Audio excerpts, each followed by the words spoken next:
Hello everyone, I'm Eilish, this is my channel Scribble and Stitch, and today we are going to be talking about Blackwork Embroidery. This video is part of the amazing CoCoVid event. If you want to know more about the event, you can check out the official schedule that is linked down below. For those of you playing along with the CoCoVid badge game, keep an eye out for a special code that will appear somewhere in this video. I'm going to preface this video by pointing out the word intro in the title. This isn't going to be an all-encompassing guide to every part of Blackwork. I'm personally in the early stages of my Blackwork journey, but I wanted to share those stages with you.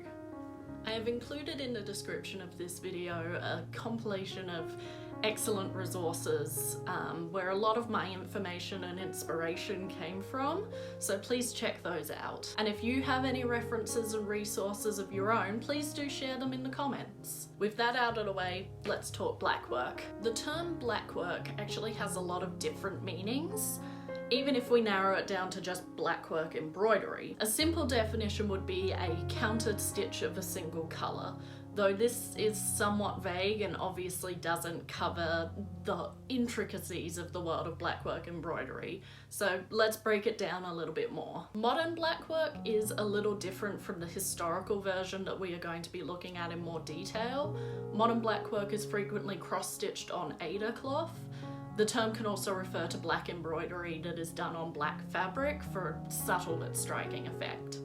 While these are beautiful forms of blackwork, they're not the type that we're going to be exploring today. Historical blackwork is mostly worked on white linen with fine silk thread. One might assume, understandably, that blackwork is always black. However, historically this is untrue. A lot of extant examples from the 16th and 17th century are of colours such as blue or scarlet.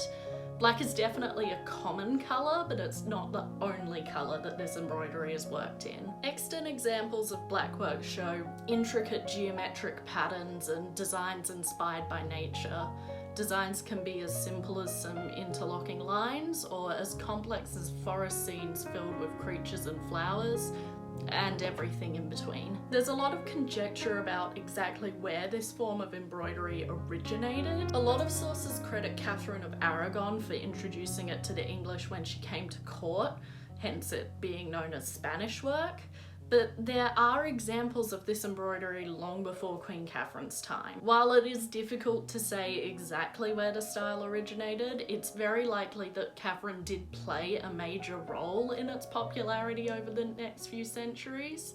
She was very much the Instagram influencer of her time, being credited with starting all sorts of fashion trends of the era. It's also difficult to talk about 16th century fashion and not talk about Hans Holbein the Younger. Many of the iconic portraits of the time were painted by him, and his legacy has given name to a particular part of blackwork embroidery, the Holbein stitch. This style of stitch frequently appears in Holbein's work, a double running stitch that is the same on both sides of the fabric. A lot of guides for doing your own blackwork will say that Holbein stitch is the stitch to work your blackwork embroidery in, but back, chain, stem stitches, as well as applique and cut work are all combined in extant examples. The Holbein stitch is definitely a common one, but it's certainly not the only way to do your own blackwork. We'll look at how to do the Holbein stitch a little later in the video. Blackwork is a very versatile decorative element. Examples of it can be seen on everything from simple forehead cloths to entire dress panels. As with most elements of clothing at the time, the more decorated it was, the more expensive it seemed to be. A plain linen smock is boring. Literally everyone has one. But a smock with sleeves, collar, ruffs, facings, everything covered in decorative embroidery, that's a special piece. Caps, forehead cloths, and shirts, shifts, etc.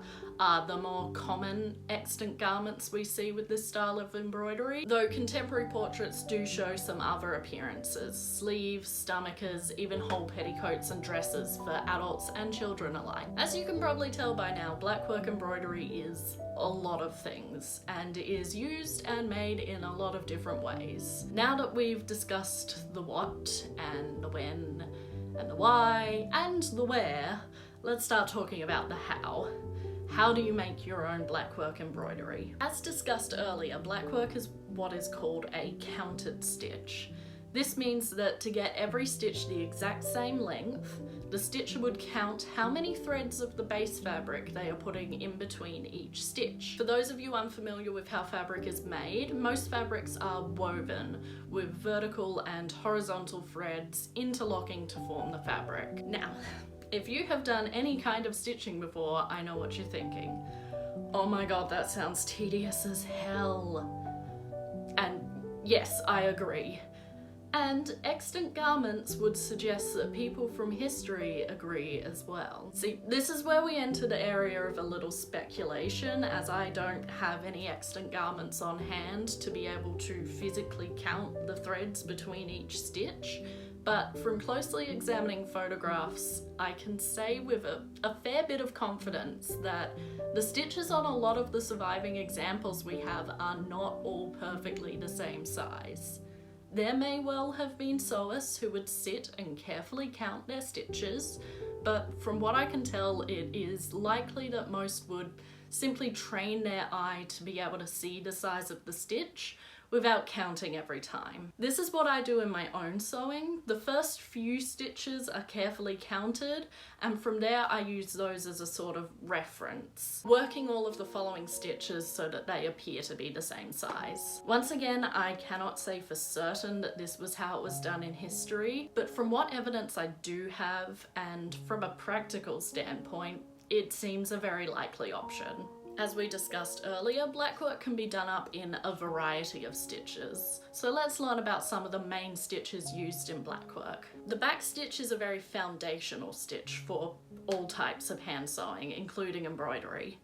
It is made by sewing in a manner that loops the thread back onto itself, locking the stitches tight. For the demonstration of the backstitch and the Holbein stitch, I am doing 2 copies of this violet design. I am doing this first one in a backstitch, so you can see me counting the threads here, coming up ahead of where the stitch needs to be, and going back to the start of the stitch, creating the backstitch. So I will bring the needle up through the fabric where the stitch ends, and then down through the fabric again where it begins. This is what creates the backstitch shape. So I am going through and copying the diagram that I have, which I'll put up on screen now, and putting it onto the fabric. As I said earlier, I'm not counting every single stitch. I have counted the first few stitches carefully, and I'm now making all of the other stitches match those. So while not every stitch has the exact same amount of threads between them, they're close enough that they all look like they're the same size.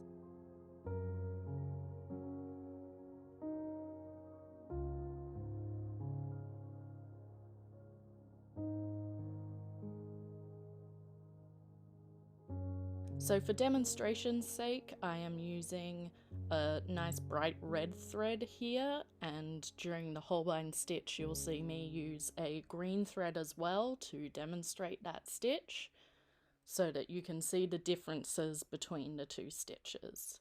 So I'll leave you with some pretty music as I finish up this violet, and we prepare to go on to the next stitch.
So excusing the fact that one of the stitches popped out because I accidentally trimmed the knot, I filled that back in, and this is what the backstitched violet looks like from the front and the back.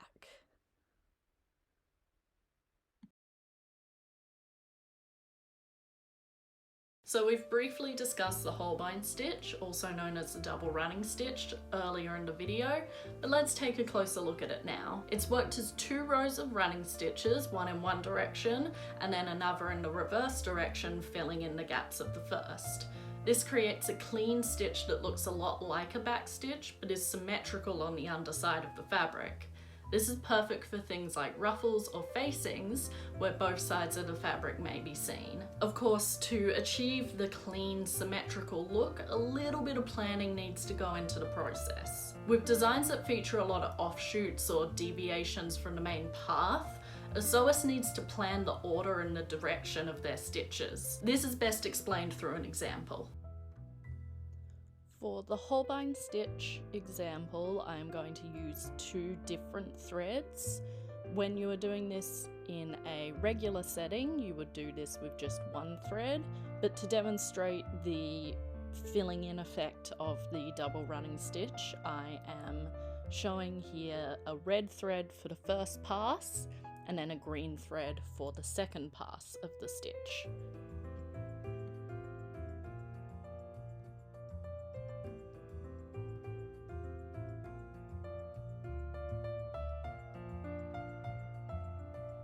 So for this first pass in the red thread, I am doing it as just a regular old running stitch, so coming up and down through the fabric with even spaces between each up and down, not going backwards to fill in those gaps. So there are gaps in the design, and those will be filled in with our second lot of running stitches. Although there are a few small elements of this design that I do as a backstitch, so the little offshoots into the petal are done as back stitches so that the threads on the underside don't cross over and get tangled up and create a non-symmetrical design underneath. As I've said, the whole point of the Holbein stitch is to have it be symmetrical on the front and underside of the fabric.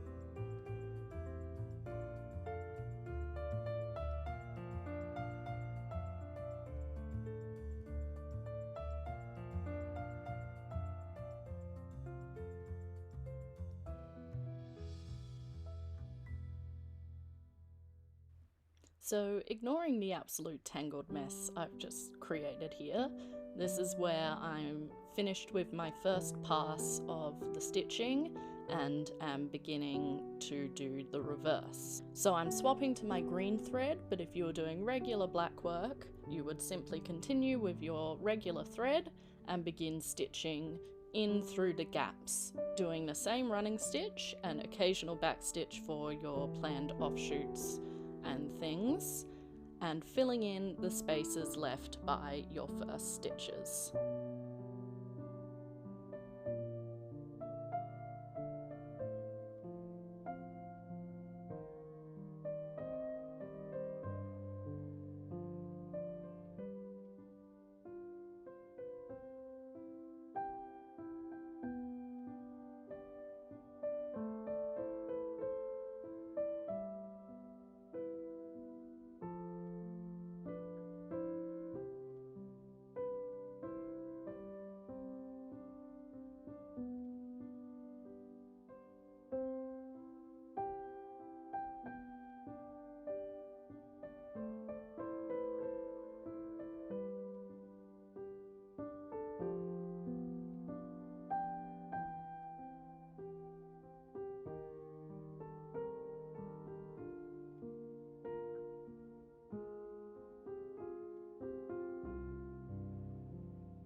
And here is the comparison between the Backstitch and the Holbein stitch.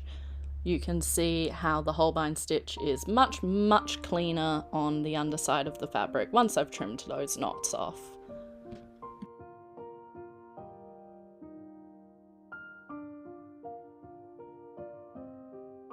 So while the back and Holbein stitches are some of the most common ones to appear in extant blackwork, the more elaborate pieces will feature a variety of stitches to create complex designs. Unfortunately, we don't have time to do a detailed look at all of the different embroidery stitches. There are many resources for that already available online, and I will include them in the resource list for this video so that you can do your own research. Some of the common extra stitches that are used include chain and stem stitches, as well as applique and cut work. By mixing different techniques into your blackwork, you can really elevate the design into something unique and special. As we discussed at the start of the video, we're going to wrap this up with a walkthrough of my process for designing a piece of blackwork. So my process for designing blackwork can be broken down into 5 steps: research, brainstorming, sketching, refining, and finalizing. 5. I'm going to take you through these steps in detail as I create the design for a cuff band. Before we begin, I want to make it clear that while this is my preferred design process, it's definitely not the only way to go about this. Also, if you don't want to design your own pattern, you absolutely do not have to. There are literally thousands of historical blackwork patterns archived online that you can replicate in your own blackwork. I'll link a few of them in the resource list for this video so you can have a look and see if anything catches your eye. In fact, that's also the first part of my design process, so let's get started. Before I jump right into designing, I always start with research. I look at extant garments, archived designs, contemporary paintings, and even modern recreations to see what designs are being used and where they're being used. I make note of particular designs that interest me, as well as common motifs and themes that show up in multiple designs. I notice that a lot of blackwork designs feature florals or natural imagery, flowers, fruits, berries, vines, so this is something that I'd like to include in my own design. Another part of the research process is to think about what specific purpose this design is going to serve. You can skip this step if you're just wanting to do some pretty embroidery for display or a sampler or the like, but if you're designing for a specific garment or project, it's important to think about the context of the design. I'm developing a design for my historical Zelda costume. It's going to go on the cuff of a shift and it's going to be paired with a ruffle that I've already designed. So I need to think about a few things that will affect the design process because of this context. The first is size. The cuff band is going to be rather small, so I don't have room to do a very intricate design. However, because I am designing for a royal character, I do want the whole costume to feel extravagant and heavily embellished. So I do want to try and squeeze in as much intricacy as I can get into the small space I have. I want to get an idea of the designs that are specifically worn by members of the royal family, and this is where our good friend Holbein comes in handy. I look at the portraits of the royals he painted at the time and make note of the designs in the embroidery. Finally, to add a little bit of Zelda specific flair, I pick a few iconic elements from the Legend of Zelda games that I might want to include in the design. The ruffle design I'll be pairing this with includes some subtle triforces. Once I've collected a whole bunch of references, made note of any limitations I had, and noted a few designs I might want to include, it's time to start brainstorming. Now is the time to just play around. I draw in a few different motifs that I like, playing around with the different stylizations, all while referencing the images I gathered in the research stage. While I'm not strictly planning stitches at this stage, I do try and keep things relatively geometric, mostly using 90 or 45 degree angles and straight lines. It's just a lot of playing around, sketching things out, and getting an idea of what different shapes might interest me.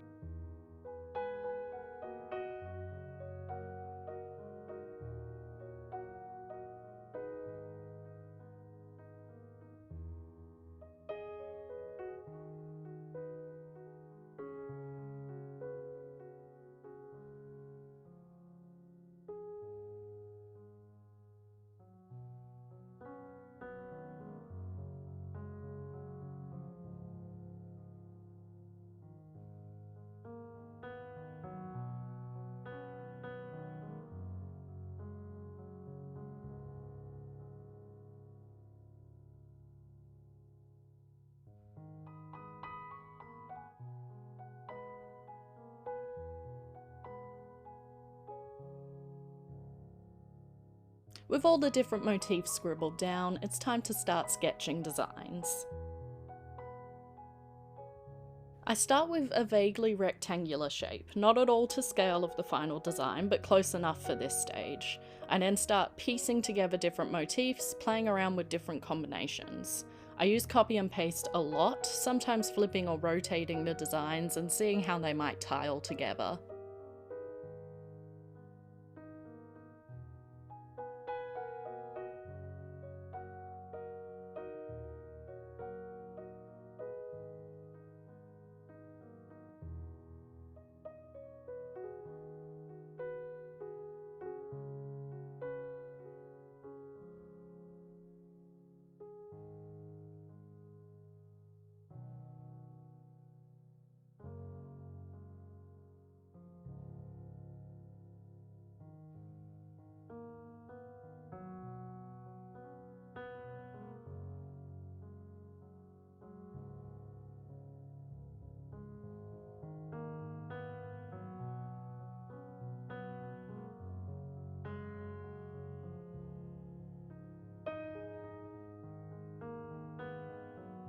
Once I have a couple of options, I like to have them all on screen together for a moment to see if I can maybe combine some of my favourite parts of different designs into one design. This process left me with 5 potential designs. This is the point where I will step away from the piece for a bit and come back to it with fresh eyes. If you just keep staring at the thing, you're just going to start hating it. So before I decide on a final design, I put the piece aside for a bit and come back to it later.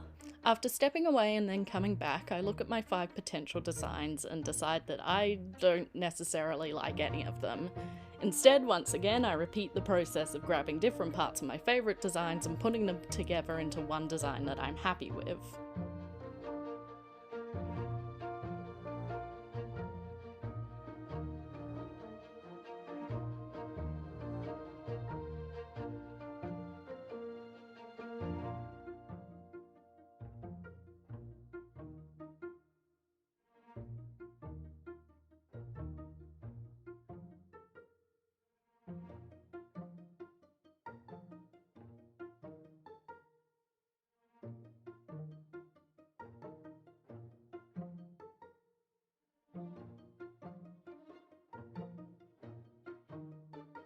Once I'm happy with my design, it's time to turn it into a scaled diagram.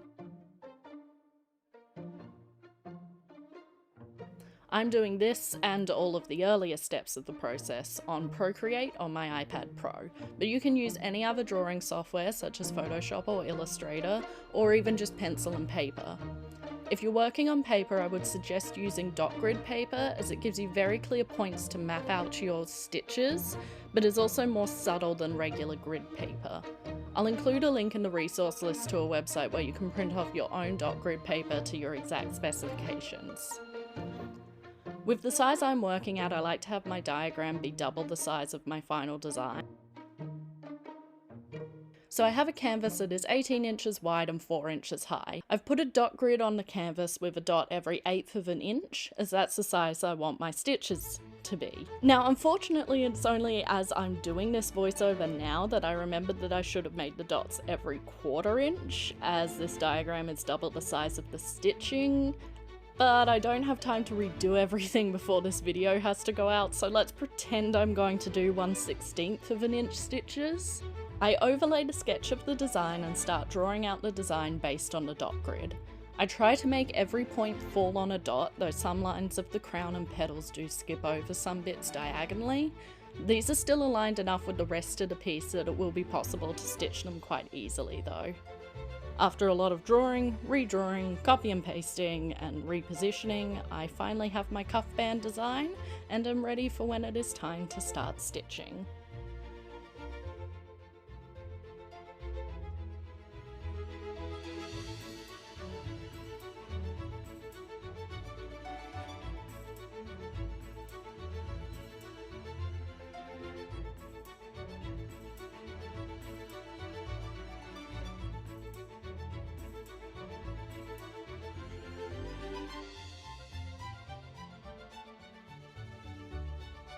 So, there you have it, an introduction to the wide world of Blackwork embroidery. Thank you for joining me on this journey. If you have any questions about the things we discussed today, you can leave them below and I will do my best to answer them. Also, check the description for the resource list, which has all of the diagrams I used in this video, some excellent extant blackwork to look at, and any further reading or viewing I think you might enjoy. You'll also find the official schedule for CoCoVid linked in the description so you can see what amazing CoCoVid video you want to watch next. Thank you all for joining me, and I look forward to seeing you in future videos.